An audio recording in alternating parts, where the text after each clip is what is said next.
So hi, good evening everyone, and we are back with another podcast. I hope you guys are doing fantastically fine. So this time we have Ram with over 2 decades of experience in the software industry. Right. Welcome to our podcast, Ram. Thank you for taking time and coming here. Hi Prasad. Hi everyone. Yeah, I'm happy to be here. Thanks for the invite, by the way. I'm looking forward to it. Great. So guys, Ram here, as I mentioned, has over 2 decades of experience and into a lot of big companies, of course, which we'll talk about. It's really a pleasure to have you with us today. So I'd like to just kick things off, right? Could you just give an overview about your journey in the tech industry, highlighting some of your major projects and achievement like that have shaped your career as a engineer? Absolutely. So it's been a worthwhile journey, I would say. A career spanning close to 2 decades. I've seen how software engineering has evolved, so to say. Uh, there has been times when we used to do a lot of work which did not require automation, and there was hardly any emphasis on smart or intelligent way of doing things. Right? Things are actually now evolving. We are more relying on automation. We are kind of uh, building tools that are intelligent. I mean, making even software engineers more intelligent. So I would take it that way. Uh, there have been companies like I've worked with probably around 4 or 5 companies. I started my career in software engineering uh, with a company called L&T Infotech in Navi Mumbai. And by the way, like just a backstory before that, I'm a mechanical engineer by qualification, and I hardly had an ambition to become a software engineer. So I would say I added into this software engineering job just by an accident. So there was a backstory attached to it, but I happened to become a software engineer by accident. So it was like I was given an opportunity in L&T Infotech. I still remember the time when I was looking for a job. Okay, so I had a very good academics, by the way. So there was a situation I was put into wherein I was desperately looking for a job. And that was the time when I remember there was an off-campus interview that L&T Infotech had conducted in Nagpur, wherein I thought, okay, let me go and attend their interview. It was just an aptitude test they had. So there was no interview and all, but I somehow got this information and I went to that college just to find out 800 people, 800 students from different districts turning up for the aptitude test. So Got it. among those 800, it was like I was thinking, okay, this I need a bit of luck to get through, and that was like you are just going and attending the test. So there was no interview conducted at that time. It was based on some sort of a screening they had, and I was not sure if I would get selected or not. So I attended the interview. It was all chaotic uh, that time. Somehow I attended the aptitude test and I came back with little hope, right? 800 students, and you would think, where would I fit in, right? Yeah. That is how I happened to go, and that was probably my first application to software engineering job, by the way. They were looking for software engineer trainees, and uh, they were looking from all disciplines of engineering, not just computer science. And that was where later on I got called for an interview, and then I got selected. And from that time, there is no looking back. So I hardly wanted to become a software engineer, but now if I look back, I think it's like it's been a worthwhile journey. I would consider myself privileged to come into this job. I could do so much justice to this job. I mean, this software engineering job is allowing me to be more creative every day, and that's where I started my journey. I was working there for about probably 2.5 years, and then I later on moved to Wipro in Pune. Uh, I was working there for more than 5 years there, and that itself was a different challenge for me. While I was working with L&T Infotech, I was mostly a fresher initially, and to tell you honestly, I was slogging a bit. Okay. They did give me a training, 3 months classroom training, and then post that they deployed me onto some projects where I was working as a shadowed resource, where the client would not come to know about you, but you are working for them, and they would give petty jobs. Like it won't be like full-fledged project work. It would be something like small little things that you would do. For first 1 year, I was into that. Then later on, I was given a project which was a full-fledged project which involved client interaction. And the interesting part is I was the only one in that project. There was no team. There was 1% team. nothing.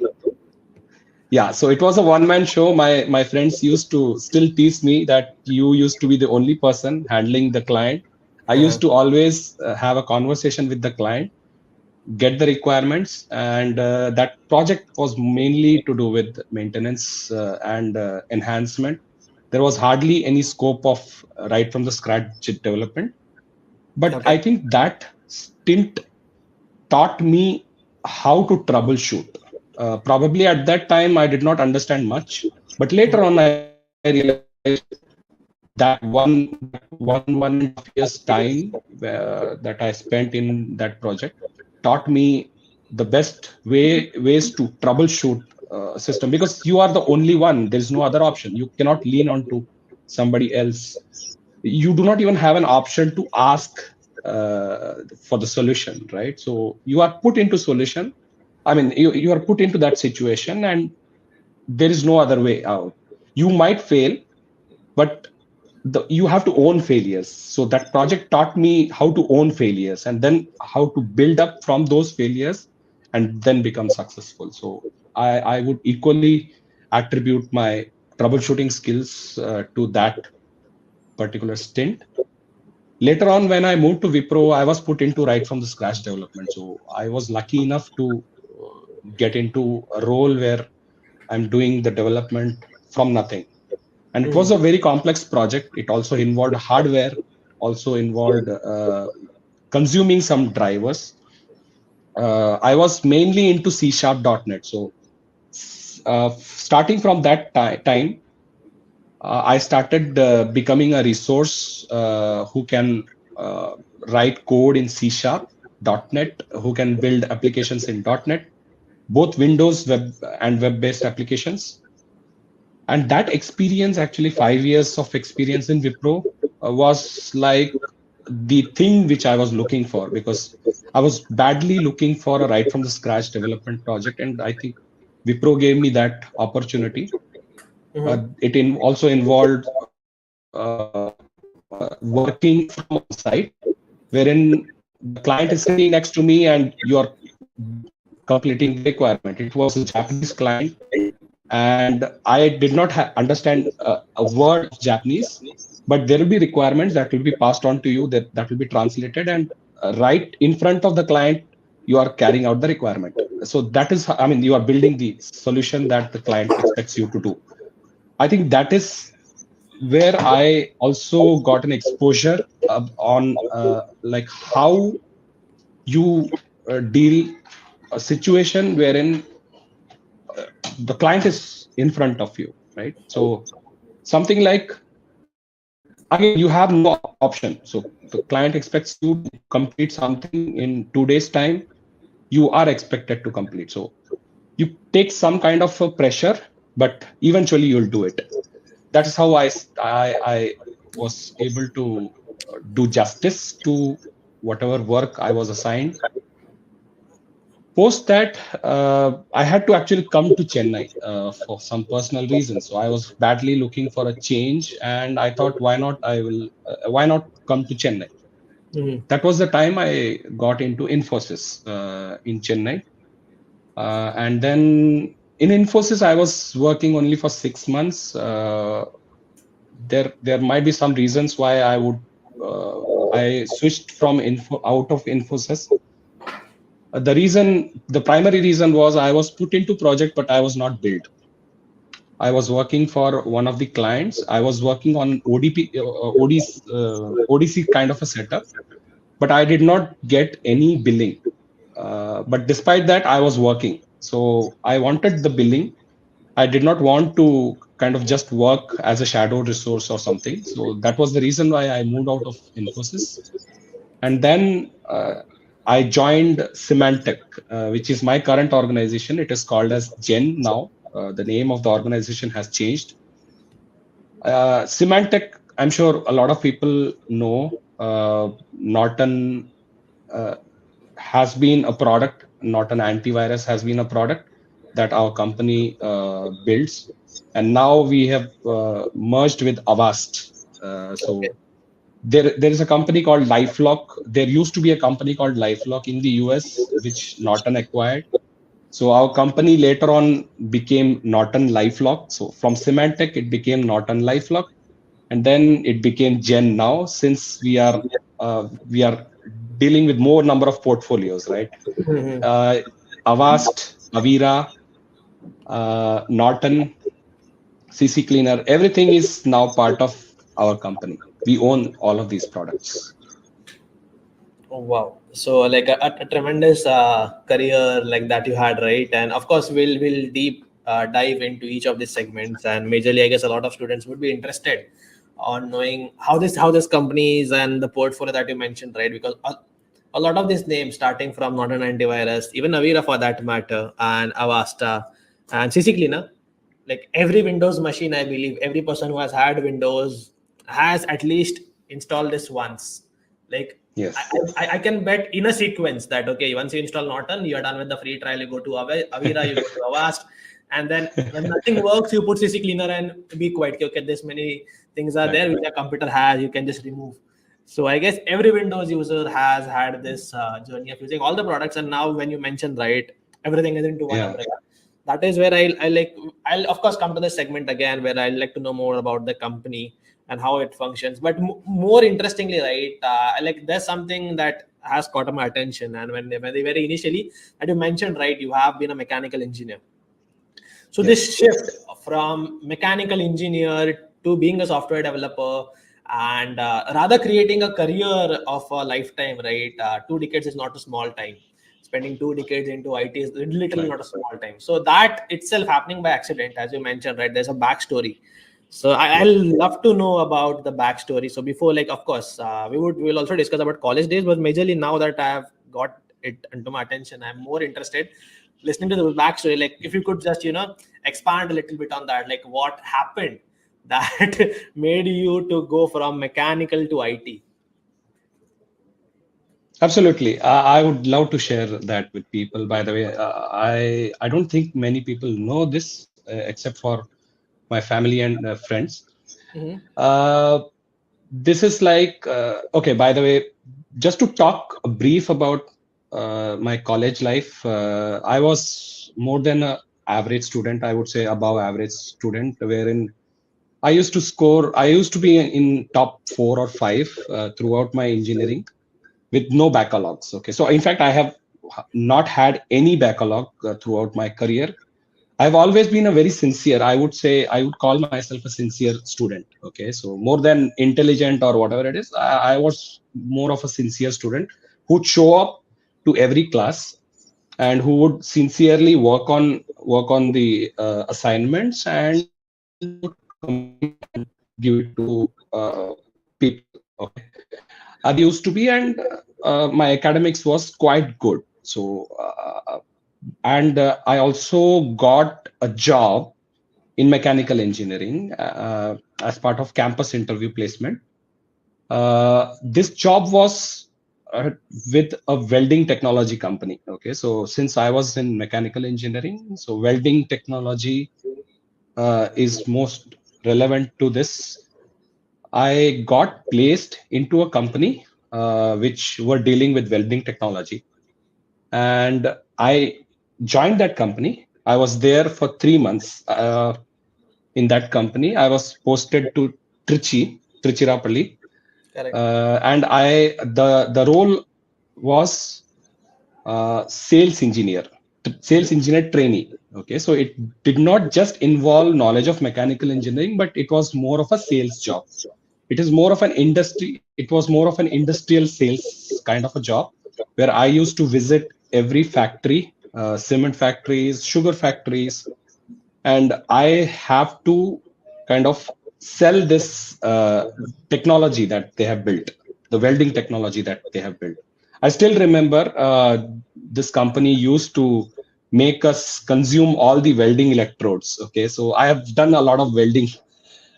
They used to force us because they used to tell us that as engineers, you should know how to weld. You should know you should actually do it by yourself. So I happened to, I mean, I was forced to consume the welding rods, welding electrodes, and during our training days. And then it was going okay. I won't say it was bad. It was still going okay. And that was the time when I got, after 3 months, I got an offer from Mahindra and Mahindra, okay, which is again in mechanical. And Mahindra and Correct. Mahindra used to be just like, I was from Nagpur, like my family was in Nagpur. So I thought it's like 4 kilometers from my home. So why not join this? And that made me resign from that company, thinking that I would join Mahindra and Mahindra. It was probably I was destined to. It was my destiny or whatever you call it. They never came up with the offer. So they kept on delaying the offer. Uh, for months together. Okay, so they never said no. Mm-hmm. In fact, but the problem was they kept on delaying the offer months together. And that was the time when I thought, okay, like I had a job, I had a proper job, I have left it for whatever reason. Now it's something like I'm in a situation wherein whether I don't know whether I'm going to get that offer or not. It's just that they are keeping on delaying it. That was the time, like that was probably the lowest phase of my career, wherein I had a proper job, I had resigned from it, and now I'm kind of struggling for desperately looking for a job, right? So that is where that was the time when I started looking for a job desperately. I everywhere I find some kind of a job, I would go and apply blindly. I would apply, and that was the time when I somehow got to know this L&T Infotech, and then I switched on to computer software field. Wow. So, like, just a curious question, right? So, your first job, right? And before, okay, let's start with your college days. So, I have no idea about mechanical, but also like since you were in mechanical, so there was like a zero exposure to programming or something. I don't believe there's anything related to code in your curriculum. There was, by the way, so in second year we used to have C programming as one of Uh-huh. the subjects. But trust me, I used to get scared with C programming. So I always thought that it is not my cup of tea.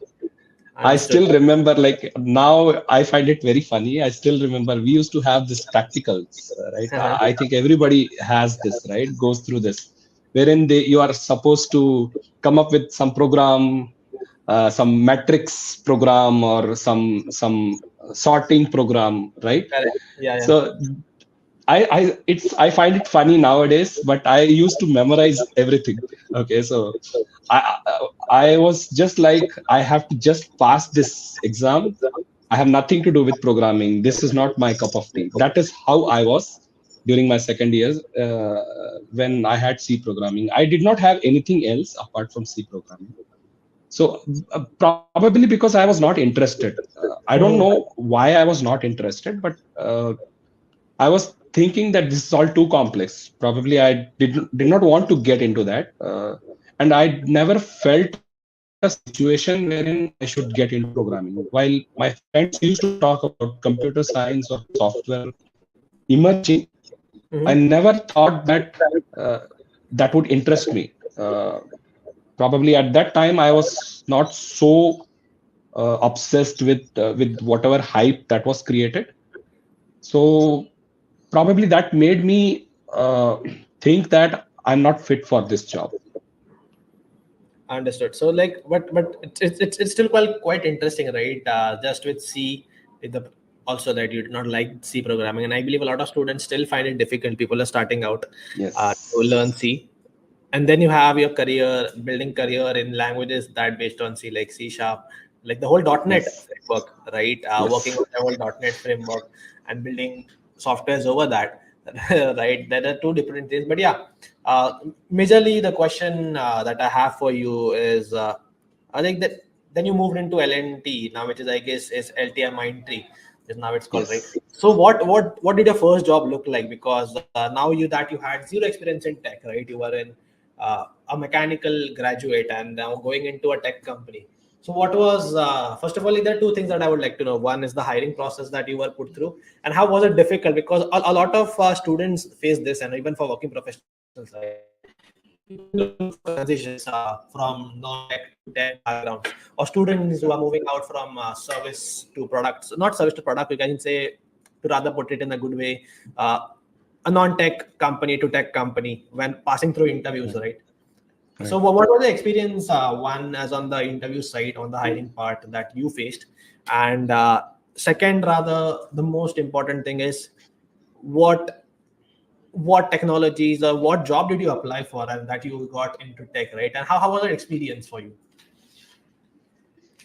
Okay, so my first job in tech or in software engineering was just this, by the way. So while I would have been applying for a lot of jobs at that time, it was regardless of whether it is software engineering or not. But my first full-fledged job application in a software in company was L&T Infotech, and it was my luck I got selected.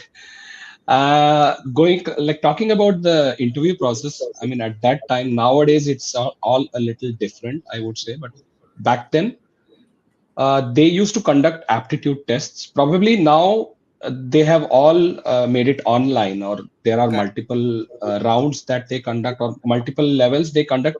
Most of that them are like online, or there's some kind of a telephonic round that they conduct just to pre-screen people. But a lot of times it will be like they have to appear for some kind of a test. So I was also part of that, wherein it was only an aptitude test, so nothing to do with programming, because they knew students from all background would join in.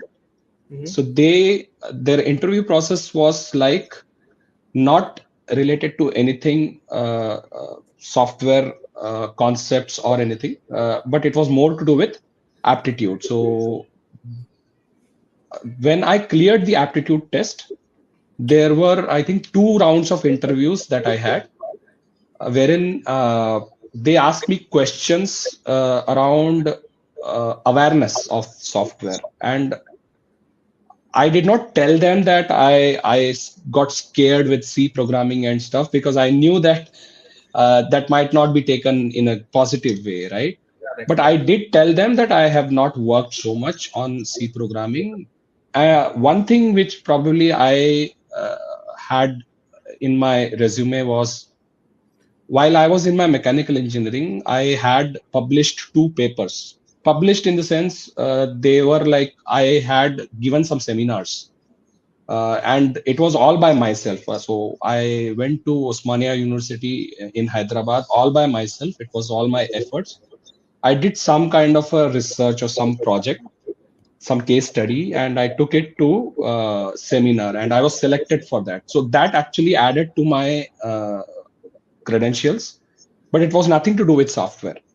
So probably what they were looking for was the kind of approach that you take towards a certain problem solving. So I always emphasize on problem solving. So maybe it's not related to software engineering, but they were looking for the approach or my attitude towards a certain problem solving. So the kind of questions that I was asked was more with respect to how a certain problem you have identified and what is the objective, like how you are going to approach towards this problem solving. That is where I kind of related. Now I relate that uh, a lot of people emphasize on problem solving abilities. So it's nothing but like everywhere there are problems. I mean, forget about software engineering, right? So even a mechanical engineering is into problem solving. Or take, for example, any other field of engineering. It's all about problem solving. So I think that is one skill probably I had, or maybe I approached towards that, and that was probably the reason why I was selected. Getting selected from 800 people, and then I don't know how many people were interviewed. Probably 100 people were interviewed, and out of that, probably 60 people were selected. So featuring into that top 60 was probably not that easy, but I think I had some unique qualities with respect to problem solving or the way I approached. That is where I got into software engineering job. Understood. So, like, quite an interesting, you can say, experience for you as well, right? So now, like, Yeah. on this first job, right? I'm more curious why I'll tell you on the first job itself, because I know from the second job onwards, the journey is quite easy as compared to in the first job. And we at Let's Upgrade also a lot of emphasize on, like, guys, it is important for you to land your first job. Then your journey, like, you have solved the halfway, and it is all based on your work and your, like, your ethics that you put into your workplace, that you would, progress in your career. But that first job is the very important thing, like, you get a start. And that is why I'm Yes. curious on the first and more emphasis on first job, like.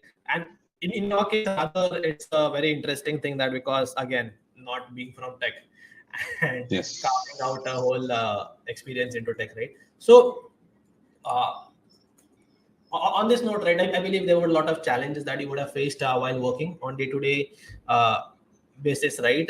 Because you were totally new into tech, like it's like a blank slate, and now we are getting trained. So were there any trainings that happened there, and like there would have been some OGTs or kind of trainings that you would have been put through, right, to get you, or were it like, I do not know how it was back then, but was it like, okay, you learn on your own, they just give you time, or were there like you were put through some training process? No, I was put into a training process. So it was a 3 months full classroom training program where I was put into, and we were a batch of I think around 39 or 40. So it was something like most of these students that were joining as a trainee were put into this module, wherein 3 months it will be an extensive course wherein they'll teach you about programming right from the scratch, C programming, C++, object oriented, C sharp, Java, database. So there will be a module. It will all be modularized, and there'll be in-house trainers as well as there'll be external trainers. So it is like both ways. And apart from that, they will also have some module to improve communication skills, because a lot of times we would deal with the clients from the US or some other country, right? So it's a full blown program, and I think it was beneficial to me because there was a competitiveness. So Correct. everybody was from non-software engineering background, and I think we were all at the same level. Now there is a competitiveness. Like if someone is doing better than you, then I think you have to level up, right? So that actually encouraged me to do more, and it will inherently bring you that quality. Like if you look at someone who is at the same level and he's doing a job, you will automatically start leveling up, and that's how I kind of got trained. And then once the training was finished, I was put into some projects wherein things were not so good. I would say it was like very, uh, it was not very organized. But once I was put into the project, actual client project, that was the time when I started learning. Now, the way I started learning was there was no resource at that time. Like, there was hardly any resource that time. Right? Nowadays, you find ChatGPT, you find so many resources on the internet. But back then, when I was put into this C#.NET project, I have to make sure that I have to slog it out. So that's why I mentioned that I actually had to slog out. I did not have any other option. I used to sit for hours together figuring out what the problem is. I used to fail initially. Few days, few months. It took time for me to ramp up because I was, no matter how much you are trained, it's something like you have to be work ready or you have to be production ready, right? So I still remember running database queries on production directly, delete queries on production machine. There was no other option for me, but I was put into that situation. So the client would ask me to look into a defect, and the challenge was, this was a client-based application. This also had a web-based application. Now, client-based is typically like Windows-based application. And we also had something called MSD, Microsoft SQL Server Desktop Edition, Correct. wherein that will actually sit on the Windows machine of the client. The users were, the software that we built was catering to only 500 odd users. So there were not more than 500 users. Now, the problem was there would be some client who would face this issue, and all they will do is they'll connect this laptop on a VM. They'll ask me to find the problem. It would be very specific to that particular client because it's like a Windows application, right? It's getting some data from the server and it is downloading it. And on top of it, it is also generating some data from that client application. It is recording into the local database, which is also SQL Server, which is installed on the user's machine. Now, the problem was there was no SQL analyzer or there was no interface to run the query for me. And I hardly knew anything. Like, how should one even analyze? I mean, that you are deprived of the tool. You do not have liberty to install something on the client machine because it's a production laptop. Uh, so it was slowly like I used to run batch files. I used to write queries in batch files. I used to take the data output into a flat file. Then I used to pull that file into my machine, then start analyzing. I mean, I've done so many things I could not have, which I could not even imagine if I was not put into that situation, right? I did not have the luxury. So I was actually I was put into a situation wherein I have to come out. So I always believe that the more uh, kind of unpleasant situation you are put into, the stronger you will emerge from it. Maybe Correct. initially you might feel like it's a pressure situation. It's like somebody is on top of your head. Mhm. But I think that that is just momentary. The more you kind of think about it, the more you want to objectively solve the problem, you will automatically emerge from it. Mhm. I think that's what made me pass through this phase, wherein initial 2 or 2.5 years was a very tough time for me. But I think I managed to emerge from it. And then when I was put into a situation wherein it's a right from the scratch development, troubleshooting was something which came inherently for me to me. It was not a big deal for me. So right from the scratch development was again a challenge for me. But let's say if somebody is facing an issue, I would immediately go up and I would start debugging it and I would crack that. That is Understood. the kind of confidence I had because of this prior experience. Like, that's is something crazy. Right. So, like a lot of things that you mentioned, right? I heard a first thing like flat file and batch. Batch I know, but yeah, but as you mentioned, right, this is how the things are solved. But yeah, on this rather note, right? If I have to ask you, right, what is that one thing that you learned out of this first job that you would like, carried forward? You can this is like you can say experience that you gained or something lesson that you learned in your first job, right? If you could just talk on that. Uh, it was troubleshooting and debugging, no doubt about it. I think I still carry that knowledge. It gives you confidence. So even now, when we face production issue, some other production issue, I never panic. I would be something like, okay, today I'm going to learn something. So I've, my attitude actually has changed completely. So it's something like I love working on production issues. Not that we want to create more production issues, but it is something like, okay, now we are put into situation. We have got an opportunity to get out of this situation. So the best learning I had from my first job was troubleshooting. Like a lot of people actually come to me even today, and they think that I'm good at troubleshooting, but they do not know this story, right? Actually, this made me become a troubleshooter. Even in my second job, my manager still used to, I mean, that time he used to tell me, like, you are like a firefighter. He used this exact same word. You are like a firefighter. So everywhere there is a problem, there's a fire. The first thing the first person I would come would be you. That's Okay. what he mentioned. So I think it was just by, like, I did not consciously know that I'm good at troubleshooting, but when I see at the hindsight, probably this is what I has been carrying throughout my career. Right. So moving forward, like as you mentioned, right, and of course we would love to know more about your other career things, right? So moving from LNT or LTM Mindtree for that matter, right? And then I guess you went to Wipro and then Infosys Yes. and then Norton Simnatech, right? Uh, Sorry if I spelled that wrong, but yeah, I guess let's call it Simnatech, right?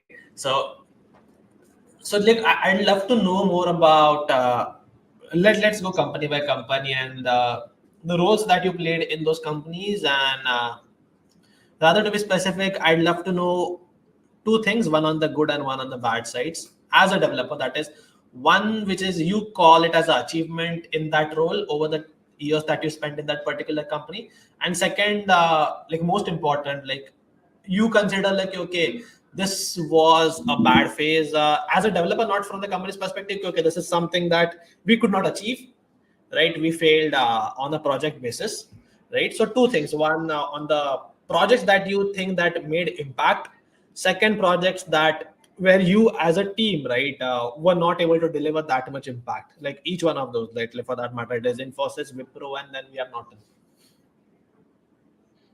Sure. So there have been multiple instances, by the way. I think I can only just pick and choose the top ones out of many.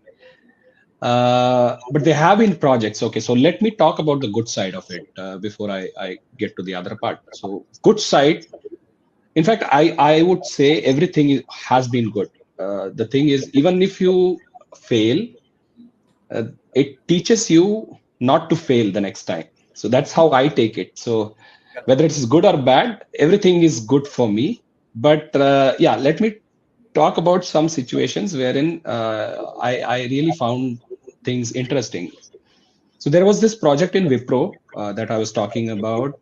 This involved interacting with a driver. Okay, so hardware driver. So this is like, you might find it very interesting. So this project was all about uh, operating a machine from a software, and you're building a software right from the scratch, right from nowhere. Okay, so imagine, I mean, just to simplify things, imagine there is a console, there is a web based application or windows based application. You're clicking one button and this machine would operate. Okay, So that's the nature of the project that we had, and we did not own the driver part. The driver was actually owned by somebody else, our client. But uh, we had the other things related to software, whether it is to do with UI, the web-based application. We had Windows-based application, and then we had kind of a distributed application services, I would call it. It was to do with image processing. Okay, Okay. so the system was something like it's a semiconductor manufacturing inspection system. Okay, so this hardware was like quite huge. It would accommodate on a very big room, like probably some 12 by 12 area, and it was very big. And this would be driven by your software. So your software has to give commands, and there would be a sequence of calls that will be made, and then this would capture an image of the semiconductor wafer. So it will be like 300 diameter wafer that will be processed in the sense that wafer will be kept on to something called stage, and there'll be a robotic arm that will keep it on the stage. Then it will move back and forth, and then there'll be a camera that will capture the image. This image will be taken, half of the image will be taken on one run. During return, the other half will be taken. The images are going to be merged, and there's going to be some analysis that will be done, and there's going to be some graphs that you are going to generate. There's going to be some more things that you are going to do, a lot of stuff. I mean, it was very interesting project for me, and this was something like, it involved a lot of applications. Now, it also had web-based application wherein you can run this from your intranet setup, Mm-hmm. or there was a Windows-based application wherein you do some kind of so we used to call something like cycle testing. So there was a tool that was built on Windows application for something. So the thing is, there was a distributed system, and we needed different systems there was a separation of concern. We needed all of this to be put into some kind of a distributed a kind of an environment. And that was the time when I learned the importance of design, software design, right? All this while I was just involved in coding, like coding these lines of code. You continue to write lines of code, so many lines of thousands of lines of code. That is all fine. But when it comes to distributed system, when it comes to handling memory, like image processing would typically involve a lot of memory, right? I still remember a challenge when there was this memory exception was thrown, and continuously this memory exceptions was thrown, and obviously because you're dealing with the high quality images, right? And it is very difficult to find out how the root cause of an out of memory exception, because the application is just going down. Basically, the application memory itself is like limited, right? Now, you will never know at what point in time the memory gets full and the application goes down.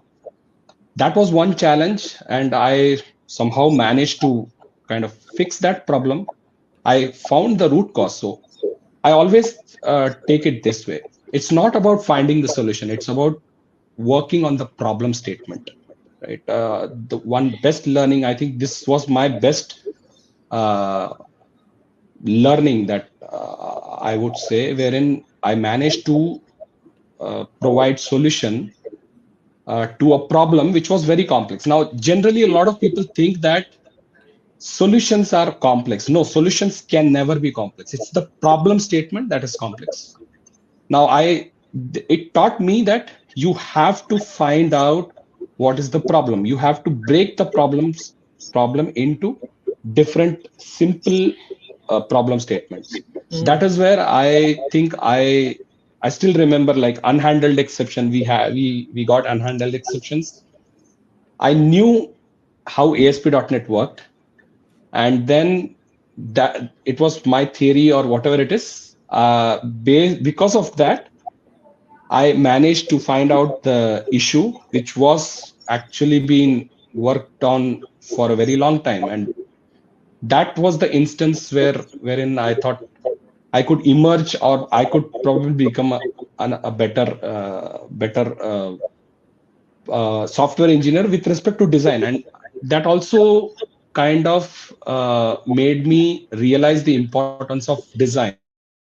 Let's say if you design a system, if you do not consider the system design aspect of it, you are bound to get errors like these. So that was one good part.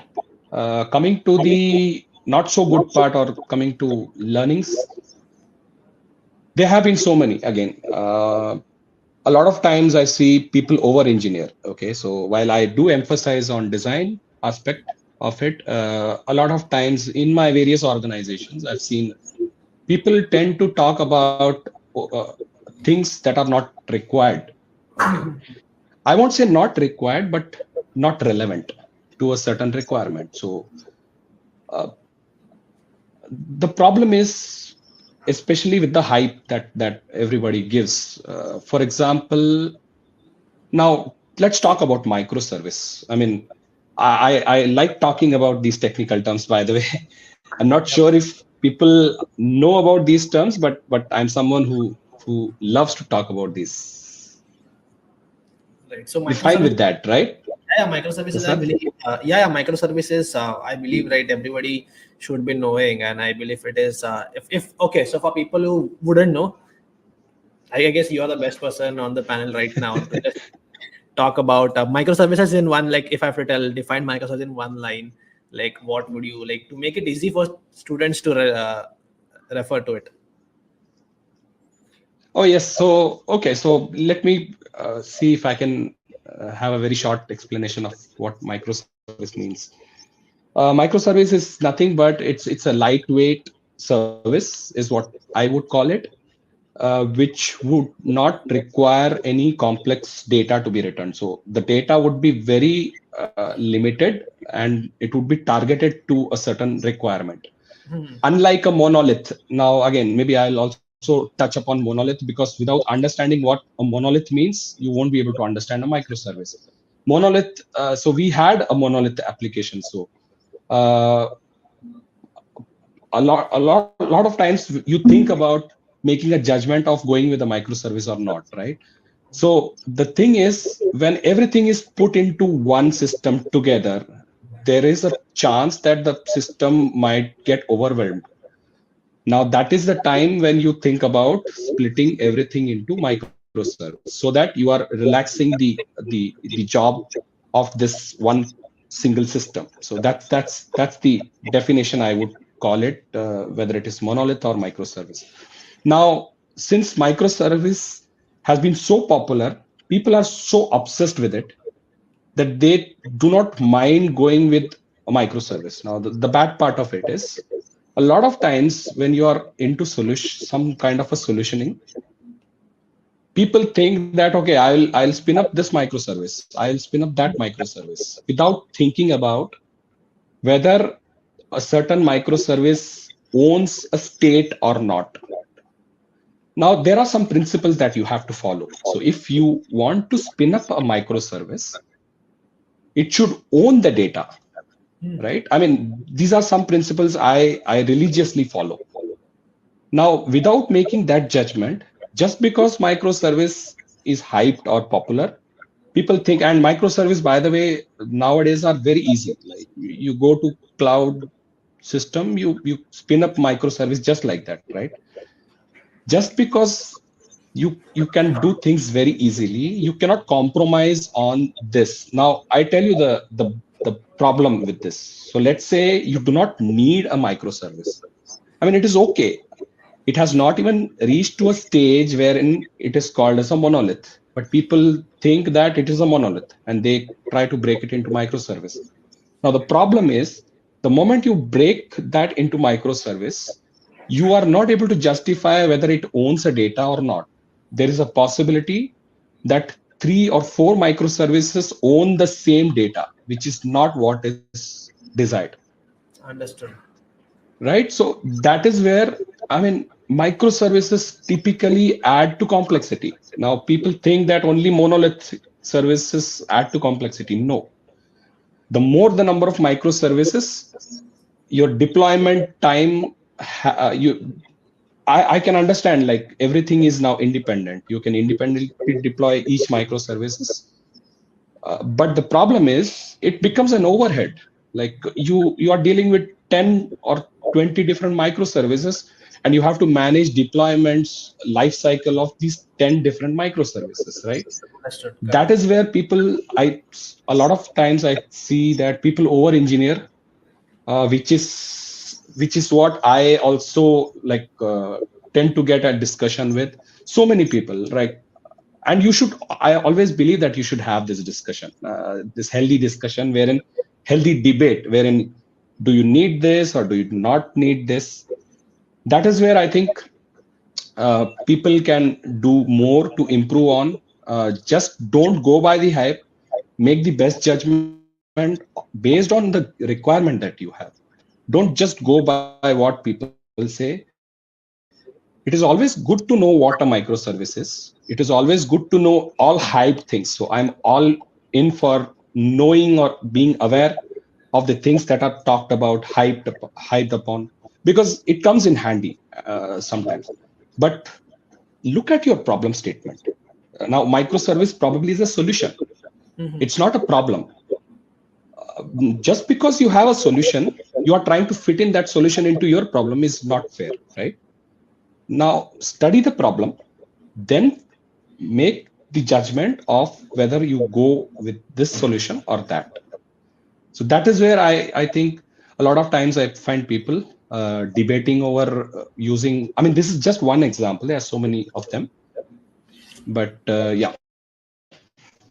Right. So I guess just to summarize what Ram said, I guess it is just about modularity. Like you have one big thing or you have multiple small things. Correct. But again, too Correct. many small things, you will run into problem.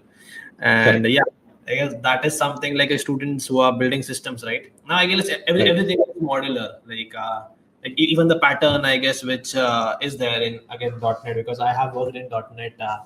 Quite few time before, just before that .NET Core came out. That is where I switched Yeah. from .NET to the Mon stack. But yeah, like I understand. I recollect like in ASP it is just one thing, but then when you go to ASP.NET MVC, that is when you change the whole pattern and break into three different things. And then again it is basically creating three separate projects from MVC, and then you have all things connected with APIs. And I believe that is where Yes. you start working a little bit on microservices. But yeah, again, it's better to limit, as you said, right? Yeah. So moving on this line, right? Now let's go into your uh, work field, right? So my question on this is that, yeah, you have worked on both sides, right? You have worked as a developer, or let's call it individual contributor, and you have of course worked as lead, manager, senior executive, what for that matter, all the senior positions. So what all challenges do you, like, if I have to compare, right? There would have been things, uh, like I call it opinion bias, right? Because okay, so if I have worked on some project and there is a meeting going on, I might disagree with my boss, and I still do. Because yeah, because we are two different mind, we are two different people. There might be two different things that we agree upon, and as you mentioned, like healthy debate is important. So that Yes. opinion bias, because as an individual contributor you might have some different opinion, but now when Yeah. you have spent so much time, now you're on the other side of the table. Like you are the person not giving the opinion bias but handling the opinion bias, and it is not just one person. Like because the boss is only one, you have many executives, but now it is different. You have like a many to one relationship which we call in SQL, right? Of people giving you Right. different opinions and you have to take a call. So how do you handle Right. that? Like when, because like, yeah, of course, in a company of this scale, right, and projects of this scale, how do you Right. handle working with peers, working with teams, and majorly like, yeah, let's address this first, and then I have a more interesting question after this. Sure. Sure. Sure. Yeah. So it's always like people challenges. I think I would call this people challenges. Okay. So Yeah. technical challenges are at one side, but people challenges are something I would define it, You and can it's start that it. Sorry to interrupt, but which one is the toughest, technical or the people challenge? People challenge is definitely the tough end, by the way, for me. Yeah, so that's what I would call it. But I still find it tough, by the way. So people challenges, it's like, see, the thing is, at the end of the day, you are working with it, right? So it's not like you are the only one who is driving everything. No matter how senior you are, or whether you are a junior or a senior, doesn't matter. But at the end of the day, there has to be someone uh, who with whom you are working with. So you have to give equal respect to them, whether they are juniors or senior. I'll tell you the way I work, or I take this forward. Uh, I always believe in bringing people's uh, capability. I know a lot of people are capable of a lot of things, and everybody in the team is unique. And I always believe that you should have a team that is kind of a diverse. Like, let's say if I'm interested in design, system design, if somebody is also interested in system design, or that might not be able to form a better team. Somebody should be better with something else. Okay, so Else. that is how you complement your team, right? So having varied skills in a team is very important. And now, given this, there would be difference of opinions, obviously, because there will be bias. There will be some person. Even with my peers, a lot of times it has happened. I mean, if you go and ask my colleagues, I've literally had a fight. I mean, not the fight of like unpleasant fight, but it's a technical fight. It's like a debate, a heated technical debate I have had so many times, and I don't mind it. I, in fact, I'll tell them, okay, head on, let's face it. Okay, and at the end of the meeting, you have to come to a consensus, whether you're happy or not. That's my takeaway. Just because I have a bias, let's say I failed a debate. Okay, so I might have a bias, but I failed that debate just because somebody else has pushed that thing uh, into my opinion. I think I should not take very seriously. I should not take it personally, because at the end of the day, it's the team that you're working with, right? Yeah. So I was talking about working with the team. So at the end of the day, whether you have a bias or not, you still have to stick to one consensus. And let's say you still have a point to prove. Generally, this is what I do. So let's say if I do not get I'm not satisfied with a certain meeting or certain consensus, I still have to agree. After coming out of that meeting, I work on that all by myself. Okay. And that work is generally like a parallel work. So that will, I make sure that I don't conflict that work with my work that is assigned to me. So might still agree, because let's say if I have something, some kind of a POC, if I build some kind of POC, later on, that might actually help push that opinion. So opinions should never be just discussed in words. I think the best way to prove your opinion is create a POC, build a POC.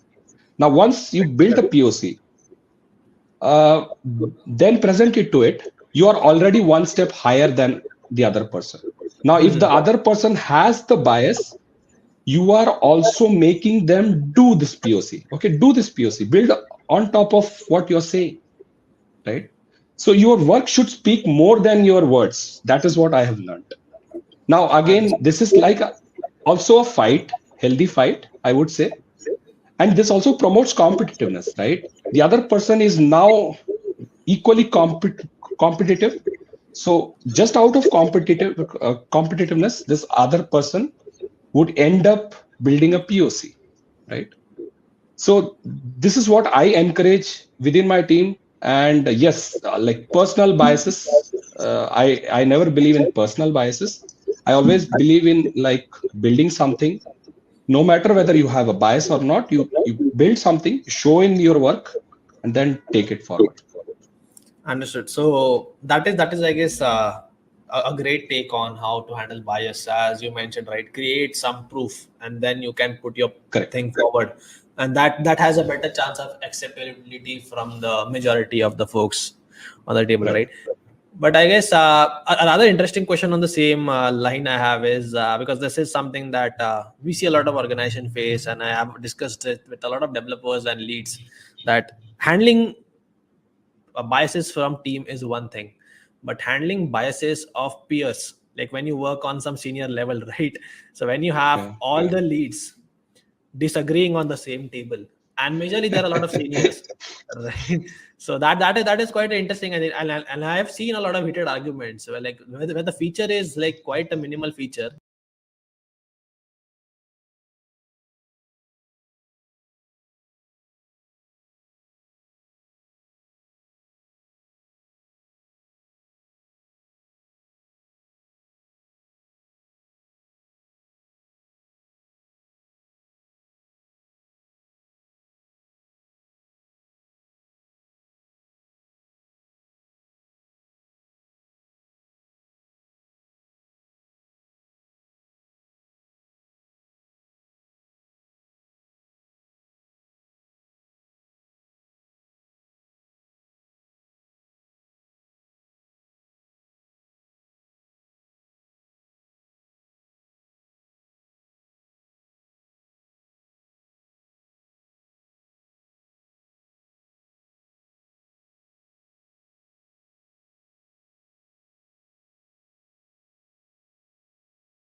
Work field, and then you can put your The way I deal with this, as I said, like I still build POCs, by the way. I mean, with regardless of whether it's a peer or whether it's a junior, I always believe in building some kind of a POC. So let's say now I know, like earlier it was something like I was figuring out, right? Like before going into the meeting, maybe I would just do some kind of preparation and I would go walk into the meeting. But it would be mainly the theory part of it, or something which is on paper. But now what I do is, before walking into a meeting, I generally create a POC, or I always do that myself, even regardless of whether it is my senior or whether it is my peer or even junior. Mhm. I always build some POC. I mean, I always I believe in building an application which is alike what is my opinion, and that always helps because people know that he has already come prepared. So there's hardly any room for kind of junking your idea, right? I mean, at least I try hard. I mean, I have already taken one step uh, ahead to make them convince with my idea. So this is how I deal with people, even my managers. Like so many times, I still remember there was one time when my manager came to me and he said, "I will not believe this. Like I already had the POC ready, everything ready, but despite all of that, my manager told me that, okay, this is all fine, but I'm not going to believe you until this is going to hit production. There Understood. might be load that would be in production, and this particular POC, whatever you have done, does not account for the load. Okay, so maybe it's hard for me to kind of accept this solution, but I will allow you to deploy this to production. So at least I've got one sign off, and at least that itself is a win for me. So I always believe that don't just chase to win this, but start doing something which you want to push for, and then prove it. Because only then even you will know whether your opinion works or not. Sometimes it also happens like you are pushing too much, but at the end of the day, your own solution is not working, right? So Understood. it is also a reality check for you before you even go to certain person. So that is what I believe in. I mean, build some POC, build something regardless of who you are working with, and you are always going to win the argument. At least you will come with us with some satisfaction. So there will not be any regret that you will have. Right. So on the same note, as we're discussing on the inside office things, right? A rather interesting thing that I'd like to know how you handle is like being on such a senior position. I guess you might be getting a lot of feedbacks, new ideas coming from juniors, coming from seniors, and you're expected to have an open mind and listen to it because yeah, listening to everyone is quite a skill, and a lot of managers or senior people tend to fuse off, right? And they Yes. get yeah, right. And because makes sense that they have a lot of things going on as well. But it is quite important to listen to every single person who comes to you with some idea, right? So how do you handle that part? And rather, I would like to ask if uh, majorly, if, okay, let's have an example. Okay, there's some fresher who has joined your team, a brilliant one, and he's quite new to the project. Or let's say, okay, let's put you in both of the position. Like, as you mentioned, right? You working in LTI, you are very Hmm. fresh. Like you have, Yes. yeah, right. And but yeah, still you since you were forced to now target everything onto learning programming and making it your career. You might have came up with some idea that would have been brilliant, and you have a POC, right? And then on the other part, again, there is you in a senior position who is working on 10 different things and doesn't have time to listen to all the feedbacks. But how important do you think it is to listen to everyone, to understand everyone's ideas or innovation, and to consider that? And how do you apply that in your workplace? Okay, so this is also something I think I've learned from a few of my teams. So there used to be something called innovation week. We used to conduct when I was in my earlier one of my earlier projects, and this is a very good initiative generally. Now this actually lays a platform wherein people of all experiences can build something that they want. It's There's no requirement pushed to you, or there's no kind of pressure force. You are free to do whatever you want. So every quarter once they used to organize something called innovation week, wherein it will happen for 1 week. So that 1 week, there will not be any sprint work that will be done. And this is one way to, I think, encourage people. And I tell you what, like these software engineers of this generation, I think they are doing a very good job. They have a lot of enthusiasm. They bring in a lot of enthusiasm, and they do it within these 1 week or 5 days or 1 week. They manage to build something which probably they might not have been doing it. I mean, this I sometimes wonder if they spend the same amount of effort in their work, the product will be like some different level, right? But I don't know where they bring in this thing. It all goes to show that they have a passion towards building something new, right? Rather than doing day-to-day activity, right?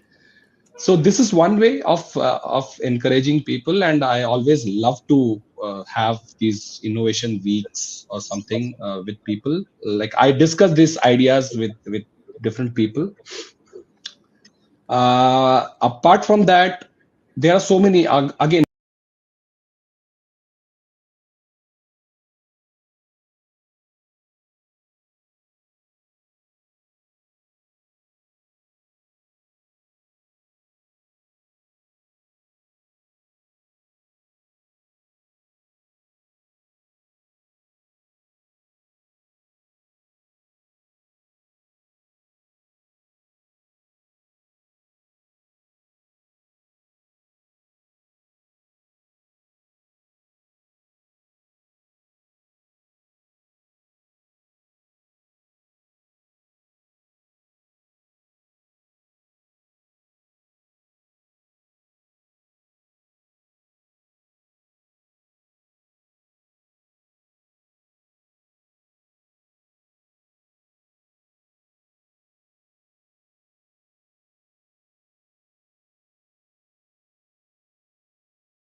Statement you have.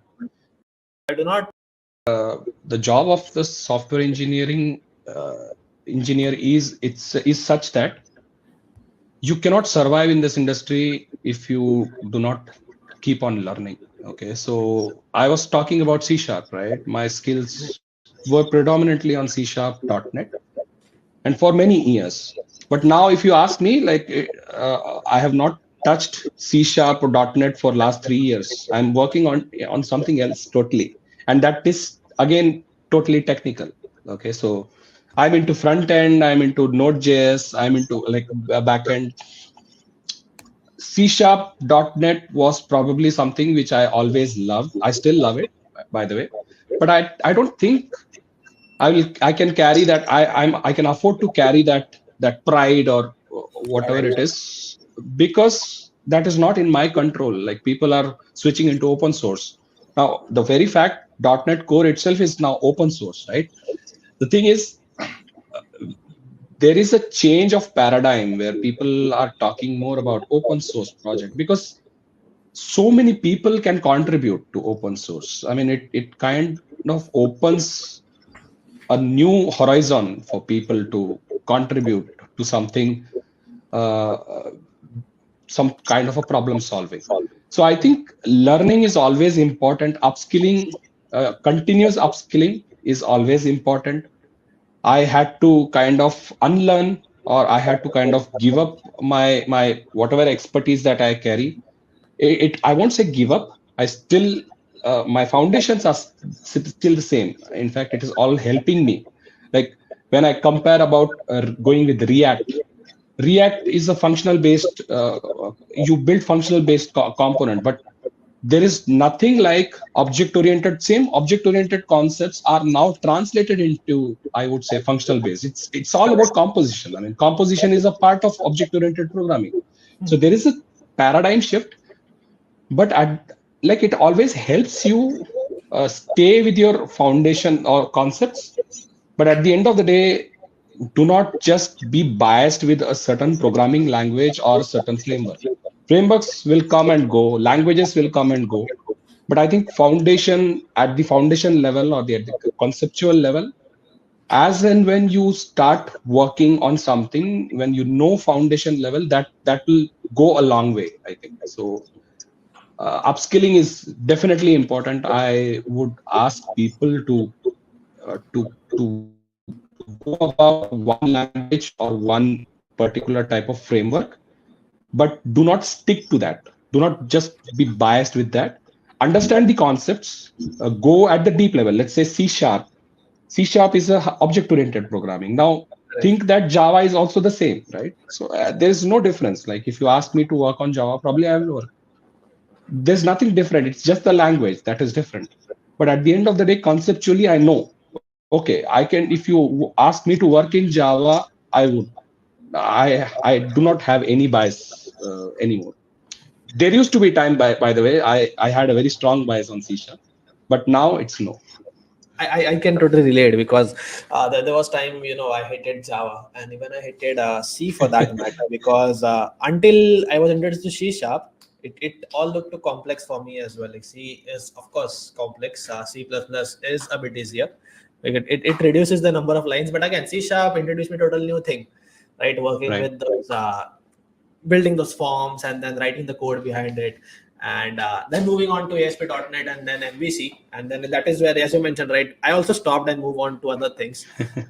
Yeah, because I guess that back at that time, Angular had become quite popular. And we had to plug in because we had MVC, like we had views that we were creating, but again, no one was interested in that. Where other people were interested in, okay, plug in Angular. And that is when I moved to JavaScript stack, right?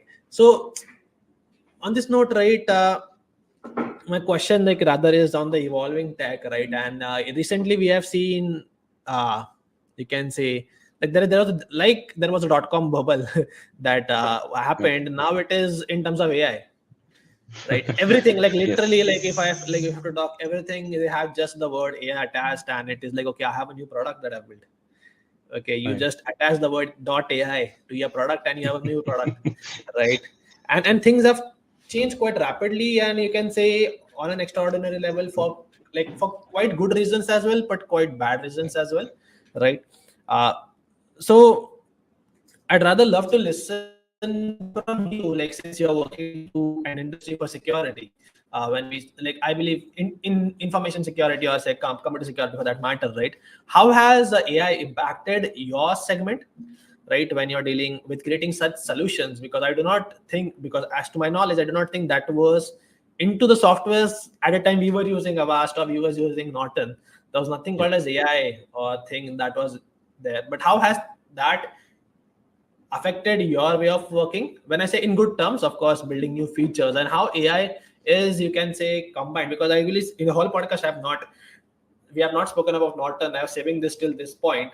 This is where I would love to talk about the system that we have used, right? Avast, Avira, CC, and Norton. Like how AI is integrated into security solutions for users, and what new capabilities has it, discovered for you?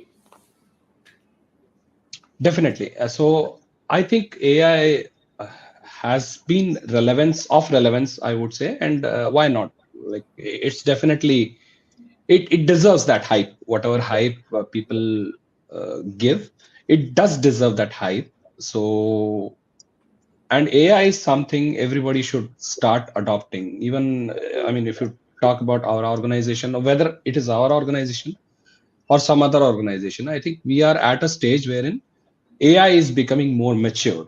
Probably some 7, 8 years or 10 years back, there people used to say AI, but it was not so matured, as matured as now, right?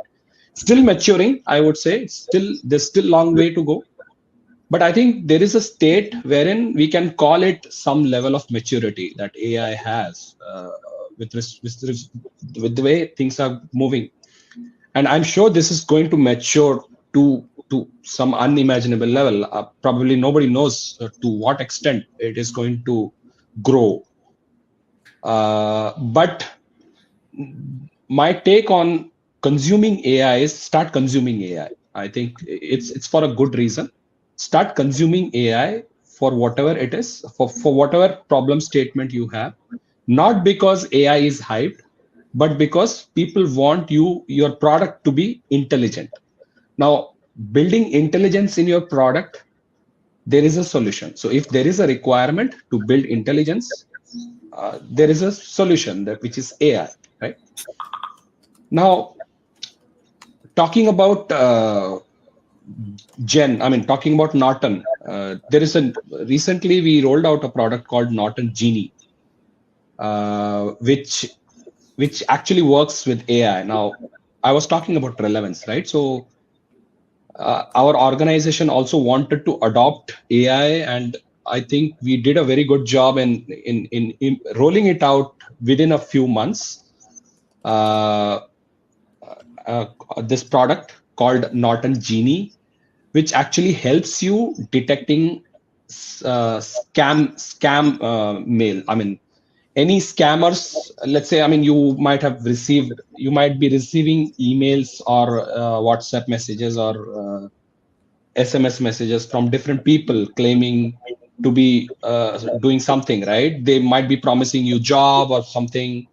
There are so many scams going on, right? So this is more of a scam detector that makes use of AI. It also it is powered by OpenAI, and it helps you the moment, I mean, you receive something. All you have to do is you capture a screenshot of that message, you upload that into the app, Norton Genie app, and it will tell you whether it's a scam or not. Okay. So it's a very innovative product, and the interesting part is it continuously keeps learning from the screenshots that are uploaded. So that's the interesting part. So the machine learning is also implemented over there, wherein continuously it will keep learning about from this screenshots that are uploaded by the users. And we already have a database, right? I mean, Norton traditionally has been very famous for security, but the thing is, we wanted to expand our horizons to digital security. Nowadays, the relevance is more on digital securities, while we have been traditionally a device security company. Going forward, the relevance of digital security is more because everybody is on the internet. Everybody is connected to the internet, right? You cannot imagine a world without internet nowadays. So internet is of relevance, digital security, and because of that, digital security has been of relevance to us. So this is the notion that we want to get into, Norton as a security or Avast as a security. We kind of want to make sure that we expand our portfolio in a way we start securing digital assets, digital information, or whatever people own digitally. All of those things are the candidates which we want to secure. So that is where we want to grow. I think we are doing a good job. We are bringing up with a lot of innovative products. Norton Genie is one of them. With respect to using AI for development purposes, we have brought in Copilot, by the way. So we are using Copilot in our development environment. We also have it's powered by GPT-4. I think the Copilot that we are using is powered by GPT-4. Correct. So we are also using it for our own productivity. It always helps you in productivity. Talking about how far the AI is going to reach, nobody knows. To be very honest, I have no idea like where it is going, or maybe it's very aggressive. But at the same time, I think the more the relevance of AI, the more it will make people intelligent. Okay? People have to, I mean, it will kind of force people to become more intelligent. They will be more productive and it will save a lot of time for the people. But I tell you what, we do not we are not short of problems. Okay, there is always a problem. So it's not something like you start using AI, all of your problems will be solved. No, there will be definitely some problems. In fact, it would enable us to solve other problems which probably we are not focusing on nowadays, right? So I think people would be driven into a situation wherein they are becoming more productive. Everybody is becoming productive and they have different other problems to solve. So that is where I think AI is kind of making an impact. Great. So like, yeah, something I guess interesting outlook on AI, like security, and as you mentioned, digital security. And I believe a Yes. lot of students who are there might try out. So Norton Genie is now, is it already in public or is it in closed beta something? Norton Genie is rolled out for the US. I think it works in India also. Yeah, you can try it out. So You all the can folks, download. Yeah. yeah. So all the folks who are there, right? Please go and try it out. There's a separate app, right, Ram, for this? Yeah, it's a separate app. It's an app in Android, both Android and iOS. When you look for Norton Genie, I think it should show up. Okay, so just give it a try, guys, and see how that works. Because I'm surely going to try it out. Because I guess that would be something, a nostalgia moment for me as well. Because there has been time I have not seen Norton how it looks now, and I still remember the orange layout. If I'm not wrong, yes, I guess that was the thing it had back then. Even for Right. Avast, and then Avira had this square, similar like a Microsoft logo, but some different Right. colors, right? So yeah, so I'll surely give it a try.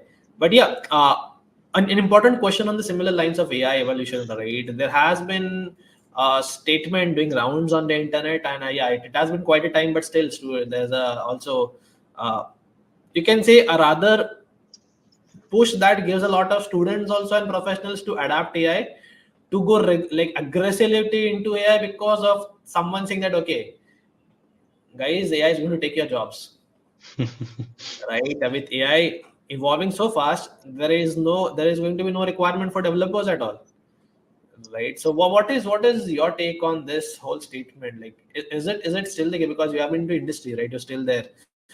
You have Right. adopted AI. You Right. just mentioned how you have implemented AI to your productivity and to overall achieving a better results for the company, right? So what is your take on this one statement?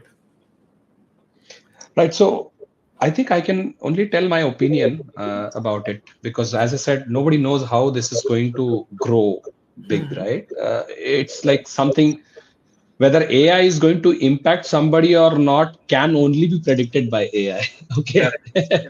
Makes I mean, sense. it has come to this situation, right? No human can predict that probably, so to say. But yeah, anyway, the thing is like, if you ask my opinion, I think definitely people who are doing repeated job, right? Whether you are a programmer or whether you are on some different role,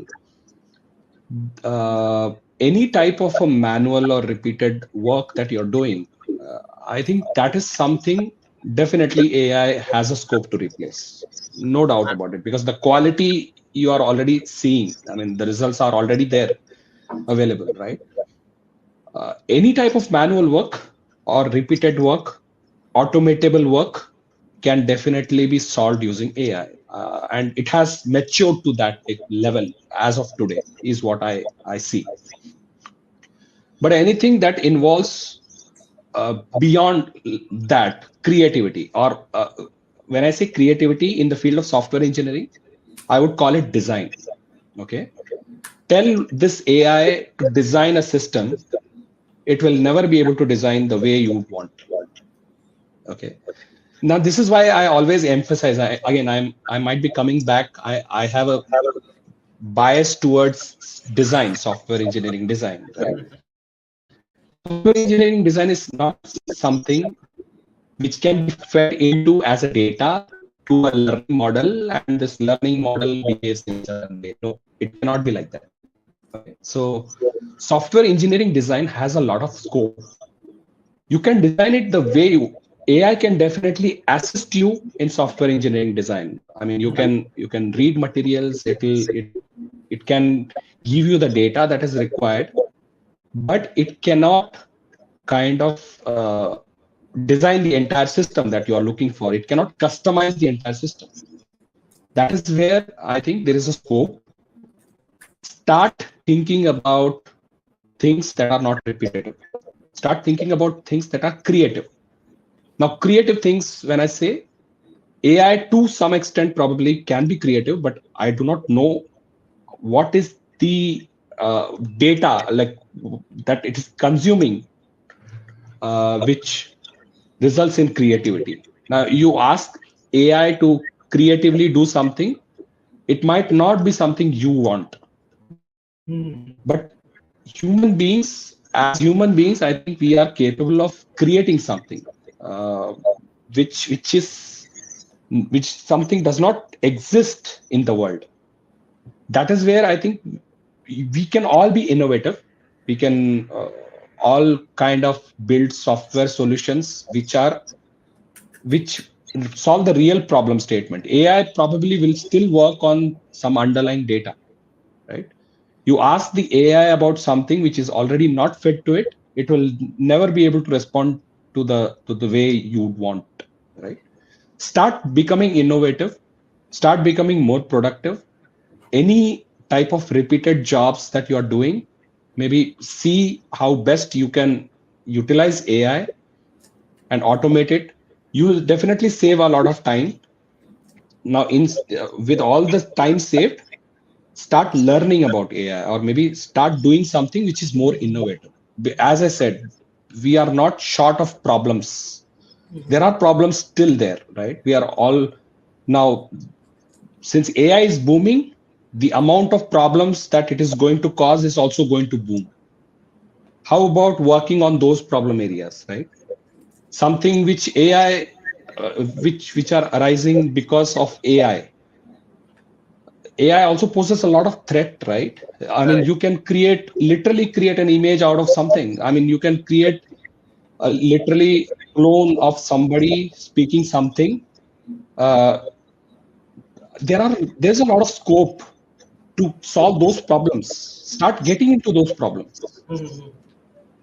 right? So I think there's still a scope of learning a lot of things, and just make best use of AI. Whatever is available today, just make best use of AI rather than probably thinking about whether AI will take my job or not. That is not in your control, by the way.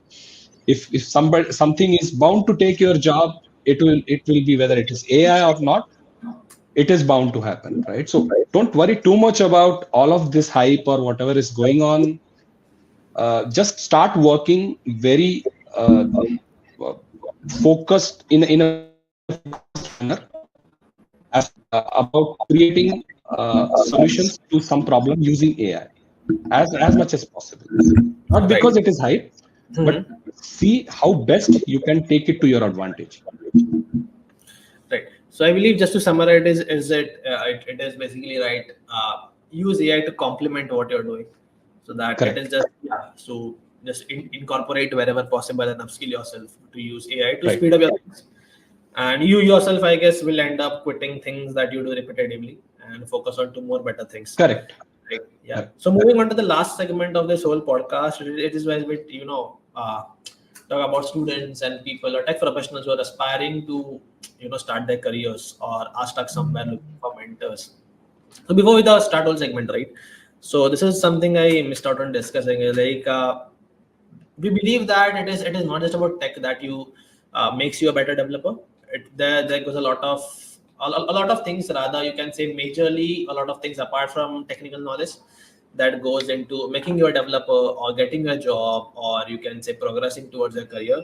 And I guess networking, I believe, is one of them. Your contribution to the tech community in terms of it can be a developer contribution, like open source contributions, or contributing by the way of interacting with peers, educating them about tech, right? So what is your take on that? Like, so we are a community of we are basically a community that we become a platform for students, professionals to come together, and where we can leverage tech as a platform, and as well as teach about tech to a lot of student developers and everyone who come there. So how important do you think that these all things, right, events, hackathons, community networking, and open source, like, plays a role in the person's life as well as starting their career, right? And how does that add to the portfolio as well when they're looking for a job or something? This definitely will go a long way. I think it goes to show the amount of interest a certain aspiring software engineer shows, right? And competitive programming is something which people can get into, and there are so many mediums today. I think open source is one of the ways.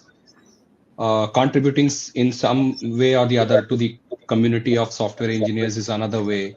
But I think invariably, if you, as long as you are interested in aspiring to be a software engineer, I think it always helps you. I always encourage people to get into open source or something. That is one way to do. Another thing could be like solve. Always emphasize on solving real world problem. A lot of people that I see these days, they are so obsessed with technical terms that they don't actually think the bigger picture. Okay, so they might be very highly technically skilled people, but their focus is very narrow. Okay, so they probably do not actually think about solving a real world problem. Now, the way I look at things is, you are a highly skilled technical person who has potential to solve real world problem. When I say real world problem, most likely it's not a software engineering problem. Okay, so the way I look at things is, let's say if there is a certain problem I look at, which is not a technical problem, I, being a software engineer, would want to give a software solution to that problem. Right? Understood. That's the best way to get into this. And thanks to open source, all you need is a laptop and probably one editor, right? I think people like us are very privileged to work, because we can just work in the comfort of our homes and we can build some amazing things, right? This profession actually allows you to build things, allows you to solve problems that are actually existing in the real world, right? Correct. That is the reason why I believe people like us are showing interest. Not like you are getting into too many technical things and you are just stuck in that narrow space, right? So open up, start participating in community hackathon, lead code problems. People do solve lead code problems. This is all better. Like, I always give this analogy. Solving lead code problems or participating in a hackathon is like gymming, right? Working out. It's like you continuously work out. But let's say if you want to become a sports person, that is not going to be enough. You have to learn the sport, right? You have to learn the sport. You can always say that I'm maintaining fitness. That is required. Definitely, that is must. If it is a physical sport, that's a prerequisite. So solving lead code problems or getting into competitive programming will keep you motivated. But objectively, think about taking it to next level where you are solving some real world problem. Whether you are failing on that or not does not matter. So at least make an attempt to solve a certain problem. Start solving your own problems. I'm sure you'll all have your own problems, right? Which are not technical or which are not software engineering related.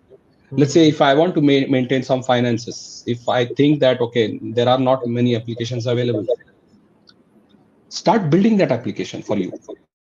Start just using that. Like, let you be the only customer of the product that you have built. That's fine, right? That way you will get the confidence, because only when you start using your own product, you will know, okay, how value add it is, or whatever you have built matters to you. So I always suggest people to build something to solve problems, and the problems should be bigger. The problems should be not limited to the code level. Understood. So on this note that you mentioned, right, build something for the community. I believe you are also working around and building something to contribute to the community. If you could, just tell the audience like on that whole thing. Yes, so I have recently started building something. By the way, this is all something new, which I'm doing. Like, I wanted to contribute something, give back something to the community of software engineers. And I thought, with all of my experience, uh, I think it's time now for me to build some kind of uh, a tool which can enable people to learn more about it. Just to give some more details of it, I'm building some kind of a knowledge base which will help people to at least get introduced to some concepts of software engineering. I see a lot of uh, lacking information with regards to design and stuff, right? I always love design, software engineering design. And unfortunately, people starting out, they have hardly any knowledge about software engineering design, or they probably do not even realize the relevance, the importance of software engineering design, right? So these are some topics which I think I can help people, and I'm building something on the same lines, wherein some kind of a knowledge base tool which can introduce to some kind of these concepts which are not readily available on the internet already. Understood. So for everyone who is there, right? Of course, we'll also do some of, you can say, once the tool that Ram is building, right, is out, we'll make sure that you guys get access to it. You can see how it works, right? So we'll ensure that from our side that you are informed about it. So yeah, that I guess this has been a wonderful insight into the journey of Ram and how things work. Of course, we could continuously talk for, I guess, more and more hours, because there's a lot to learn from him. And he, as you guys know, right, we can have a wonderful conversation going on, and time would not stop, right? But yeah, since we have to put an end to it, this podcast thing, right? Yeah, surely we'll have another session with him where we discuss something specific rather than a general podcast, right? But for today, I guess we can call this an end. And yeah, thank you, Ram, for sharing your valuable insights and experiences with us today. And I believe your journey has been like a very roller coaster, of course, with the start that you mentioned, right, from mechanical. And to our listeners, right, I hope this conversation has helped to get a understanding of how deep the tech is and how you can, sail your boat through it. And again, yeah, first of all, a big thank you to you, Ram, for being here.